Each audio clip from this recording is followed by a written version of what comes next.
Hi everyone. Indian limitation act की जो series चल रही है उसमें मैं सेक्शन 15 तक कंप्लीट करवा चुकी हूँ। बहुत सारे सेक्शंस मैंने सेक्शन 9 के एक्सेप्शन में कवर करवाए थे। सेक्शन 9 के एक्सेप्शन में कवर करवाए थे 12 से लेकर 15। लेकिन आज हम क्या कर रहे हैं, हम लिमिटेशन एक्ट को इस तरीके से पढ़ रहे हैं ताकि हम मेंस में भी लिख सके, प्री में भी लिख सके। आज का जो हमारा टॉपिक है वो है पार्ट थर्ड, जो बात करता है computation of period of limitation में, कि जो पीरियड ऑफ लिमिटेशन है उसकी गणना किस प्रकार से की जाएगी।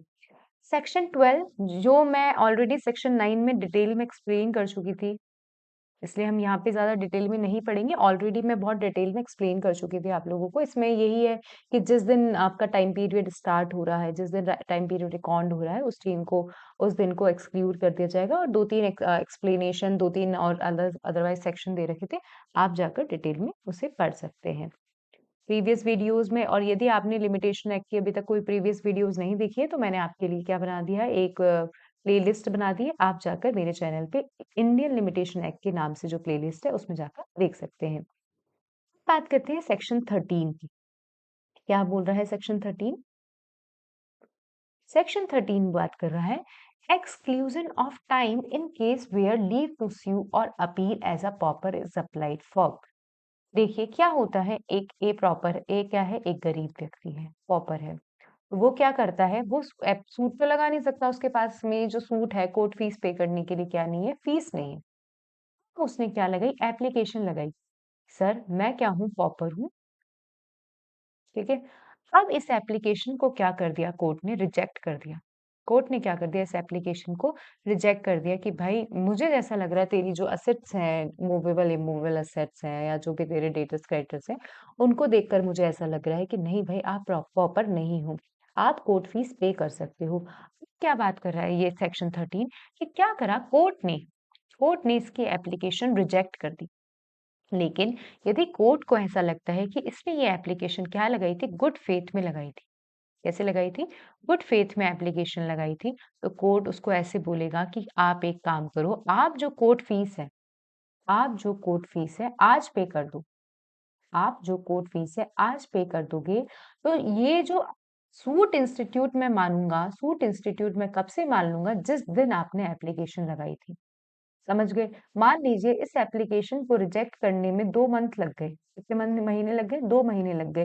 तो यार क्या होगा, ये 2 महीने तो क्या हुआ, ये 2 महीने तो इस पर्सन के निकल ही गए क्योंकि एप्लीकेशन रिजेक्ट कर दी। अब वो वाकई में सूट इंस्टीट्यूट करना चाह रहा था, अब ये 2 महीने तो लिमिटेशन पीरियड में चले गए। तो कोर्ट को यदि लग रहा है कि ये एप्लीकेशन इसने गुड फेथ में लगाई थी और कोर्ट ने उस एप्लीकेशन को रिजेक्ट कर दिया है, तो कोर्ट बोलेगा कोई बात नहीं, आप आज के डेट में कोर्ट फीस पे कर दोगे तो मैं मानूंगा कि ये जो सूट इंस्टीट्यूट किया था, इस 2 महीने को मैं एक्सक्लूड कर दूंगा।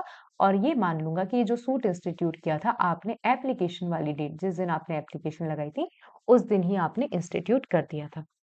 क्या बोल रहा है, आ जाइए सेक्शन 13 पढ़ते हैं। Exclusion of time in case where leave to sue or appeal as a pauper is applied for.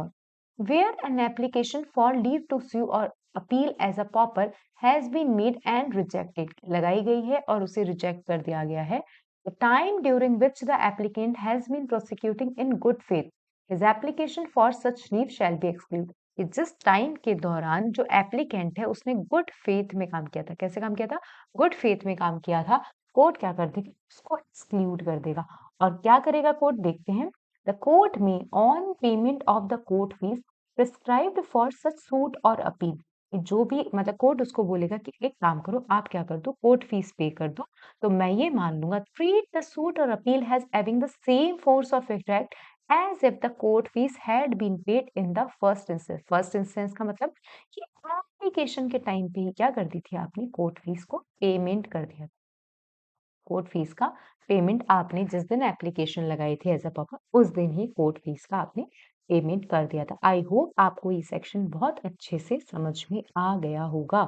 नहीं आया तो आप मुझे कमेंट बॉक्स में बता सकते हैं और कमेंट बॉक्स में मैं आपको रिप्लाई कर दूंगी। बात करते हैं सेक्शन 14 की। Section 14, good faith bona fide. कई बार हमने ये शब्द पढ़े हैं, कई बार हमने शब्द पढ़े हैं कि what is bona fide, what is good faith. तो यही बात कर रहा है सेक्शन 14 की। इसके लिए चलिए पहले मैं आपको दूसरी स्क्रीन पे लेकर चलती हूँ। देखिए, सेक्शन 14 क्या बात कर रहा है? मैं पारुल जैन, मुझे ऐसा लग रहा था कि यार मुझे कहाँ लगाना चाहिए? जयपुर के ज्यूरिडिक्शन में सूट इंस्टीट्यूट करना चाहिए, जयपुर के ज्यूरिडिक्शन में। लेकिन एक्चुअल में मेरा क्या था? बोनाफाइड इंटेंशन था। कैसा इंटेंशन था? बोनाफाइड इंटेंशन था। मुझे क्या लग रहा था कि जयपुर के ज्यूरिडिक्शन में सूट इंस्टीट्यूट करना था, लेकिन एक्चुअल में मुझे कहाँ करना चाहिए था? एक्चुअल में सूट इंस्टीट्यूट करना चाहिए था मुझे जोधपुर के ज्यूरिडिक्शन में। ठीक है, जोधपुर के ज्यूरिडिक्शन में सूट इंस्टीट्यूट करना चाहिए था। देख लीजिएगा जो भी स्पेलिंग है, जोधपुर के ज्यूरिडिक्शन में सूट इंस्टीट्यूट करना चाहिए था। बट अब क्या होता है, मैंने क्या करा, मैंने जोधपुर के उसमें लगाया नहीं ज्यूरिडिक्शन में। तो यही सेक्शन 14 बोल रहा है कि यदि आपने क्या कर दिया, आपने बोनाफाइड इंटेंशन से किसी गलत ज्यूरिडिक्शन में क्या लगा दिया, सूट इंस्टीट्यूट कर दिया। क्या कर दिया जाएगा? मान लीजिए ये सूट इंस्टीट्यूट ये रहा 1 महीने इस कोर्ट में, और ये जयपुर वाला कोर्ट बोलता है कि सर मेरा तो ज्यूरिडिक्शन ही नहीं है। तो क्या होगा, ये 1 महीने यदि आपने बोनाफाइड इंटेंशन के साथ लगाया था ये सोचकर कि किसका ज्यूरिडिक्शन है, जयपुर का ज्यूरिडिक्शन है, तो ये क्या होगा, 1 महीने को क्या कर दिया जाएगा, एक्सक्लूड कर दिया जाएगा। क्या कर दिया जाएगा? एक्सक्लूड कर दिया जाएगा। आ जाइए मेन स्क्रीन पे, समझते हैं पहले। देखिए क्या बोल रहा है section 14, exclusion of time, exclusion of time of proceeding bona fide in court without jurisdiction. In computing the period of limitation for any suit or application, wherever the plaintiff suit or application wherever the plaintiff has been prosecuting with due diligence, किस तरीके से कर रहा था वो prosecute, due diligence another civil proceeding, but the court due to defect of jurisdiction or other cause of a like nature is unable to entertain it. जो जयपुर का court है उसका शायद हो सकता है कि डिफेक्ट ऑफ jurisdiction हो, अदर कॉज के कारण वो क्या नहीं कर पा रहा हो, उसे एंटरटेन नहीं कर पा रहा हो, तो क्या कर दिया जाएगा, उस टाइम पीरियड को क्या कर दिया जाएगा, एक्सक्लूड कर दिया जाएगा।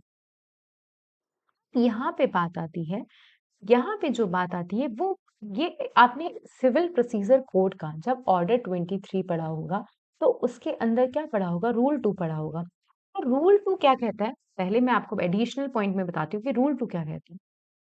रूल 2 बोल रहा है कि limitation law not affected by first suit in any fresh suit instituted on permission granted under the last preceding rule, कि ये कि यदि मतलब क्या हुआ था, लिमिटेशन एक्ट का जो सीपीसी का रूल 2 क्या बोलता है कि यदि आपने मतलब किसी कोर्ट को ऐसे पूछा, आपने किसी केस कोर्ट से परमिशन ली कि सर ये सूट क्या हो जाएगा, ये सूट तो गलत है, ये सूट तो इंस्टीट्यूट नहीं करना चाहिए था मुझे आपके ज्यूरिडिक्शन में, और यदि ये प्रोसीड करेगा तो क्या हो जाएगा, प्रोसीड करेगा तो इस मतलब जीरो वैल्यू हो जाएगी, आपके ज्यूरिडिक्शन में तो लग ही नहीं सकता। और कोर्ट ने क्या कर दिया, आपको परमिशन ग्रांट कर दी। कोर्ट ने क्या करा, आपको परमिशन ग्रांट कर दी कि जी हाँ ठीक है, आप क्या कर सकते हैं, सूट का विड्रॉ कर सकते हैं और किसी दूसरी जगह क्या लगा सकते हैं, सूट लगा सकते हैं। आप सूट का विड्रॉ करके, मान लीजिए जयपुर के कोर्ट में इंस्टीट्यूट किया था, ये मैं बता रही हूँ सीपीसी का रूल 9, सीपीसी का ऑर्डर 23 का रूल, कि जयपुर के कोर्ट में सूट इंस्टीट्यूट किया था और डिफेक्ट ऑफ ज्यूरिडिक्शन के कारण आपने मान लीजिए विड्रॉल करा, और ये जो टाइम पीरियड लगा, ये जो सूट लगाने में, विड्रॉल करने में, मान लीजिए 2 मंथ्स लग गए, ये मान लीजिए 2 मंथ्स लग गए। आप कोर्ट की परमिशन से विड्रॉ करके जोधपुर के कोर्ट में लगा रहे हो। सीपीसी का ऑर्डर 23 का रूल 2 क्या बोल रहा है कि ये जो 2 महीने है ना, ये एक्सक्लूड नहीं होंगे। ये जो 2 मंथ्स है, ये एक्सक्लूड नहीं होंगे। ये सीपीसी का रूल 2 बोल रहा है कि जोधपुर में लगाने के टाइम पीरियड में आपको ये 2 मंथ को एक्सक्लूड नहीं किया जाएगा। आप तो क्या होगा, आप लॉ ऑफ लिमिटेशन से बाउंड होंगे। आप क्या होंगे, bound by law of limitation होंगे। क्या होंगे, bound by law of limitation. तो पढ़ते हैं पहले क्या बोल रहे हैं कि limitation law not affected by the first suit in any fresh suit instituted on permission granted. तो परमिशन किसकी ग्रांट की गई थी, विड्रॉल की परमिशन ग्रांट की गई थी। The plaintiff shall be bound by the law of limitation in the same manner as if the first suit had not been instituted. बहुत टिपिकल लाइन की दी गई है, लेकिन मैंने आपको बता दिया क्या बोल रहा है ये कि यदि आप जोधपुर के ज्यूरिडिक्शन में यदि सूट लगाओगे, तो ये जो 2 महीने आपने डिफेक्टेड ज्यूरिडिक्शन में लगाए, उसको एक्सक्लूड नहीं किया जाएगा। आप लॉ ऑफ लिमिटेशन से बाउंड होंगे। ये 2 महीने आपके कट गए, निकल गए तो निकल गए। अब लेकिन ये तो कॉन्ट्राडिक्टरी बात कर रहा है। सीपीसी तो बोल रहा है कि 2 महीने आपके एक्सक्लूड नहीं करेंगे, और लिमिटेशन पीरियड क्या बोल रहा था, ये 2 महीने आपके क्या कर दिए जाएंगे, एक्सक्लूड कर दिए जाएंगे। तो क्या डिसीजन निकला? अब दो प्रोविजन अलग अलग बातें कर रहे हैं। तो पढ़ते हैं क्या लिखा हुआ है। Even after Rule 2 of Order 23 of the Civil Procedure Code 1908 provides adverse provision, this exclusion is allowed। कि चाहे सीपीसी के ऑर्डर 23 के रूल 2 में क्या दे रखा है, एडवर्स प्रोविजन दे रखा है कि एक्सक्लूजन नहीं मिलेगा, आपको ये एक्सक्लूजन क्या होगा, अलाउड होगा। आपको ये एक्सक्लूजन क्या होगा, अलाउड होगा लिमिटेशन एक्ट में। Where such permission is granted on the ground that the first suit must fail by reason of a defect in jurisdiction of the court or other cause of like nature.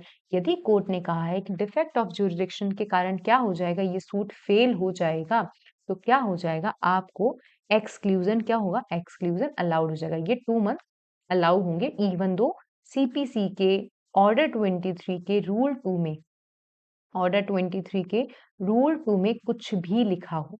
Done, order 23 के rule 2 में कुछ भी लिखा हो। Explanation पढ़ते हैं।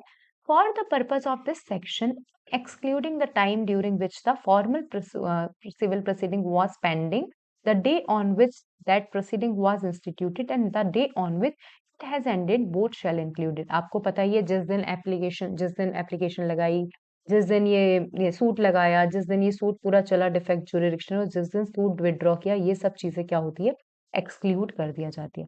अब हमने ऊपर पढ़ा alike nature, defect of jurisdiction और कॉज ऑफ अलाइक नेचर। अब ये what is cause of alike nature, ये बताया गया है। मिस जॉइंडर ऑफ पार्टीज और of cause of action shall be deemed to be a cause of alike nature with effect of jurisdiction. ठीक है, alike nature का मतलब ये जो misjoinder of parties and cause of action है, इसको भी क्या माने जाते हैं, सेम प्रकृति के क्या माने जाते हैं, जैसे डिफेक्ट ऑफ जुरिडिक्शन है वैसे ही इनको माना जाता है। आई होप सेक्शन 14 बहुत अच्छे से समझ में आ गया होगा।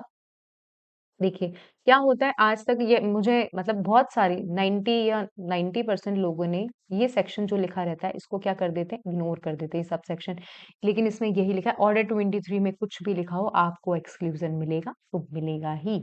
आई होप आपको ये क्लास अच्छी लगी होगी। यदि आपको ये क्लास अच्छी लगी हो तो आप क्या करना, चैनल को प्लीज सब्सक्राइब कर देना एंड मेरी वीडियो को लाइक कर देना एंड शेयर कर देना। Thank you so much all of you.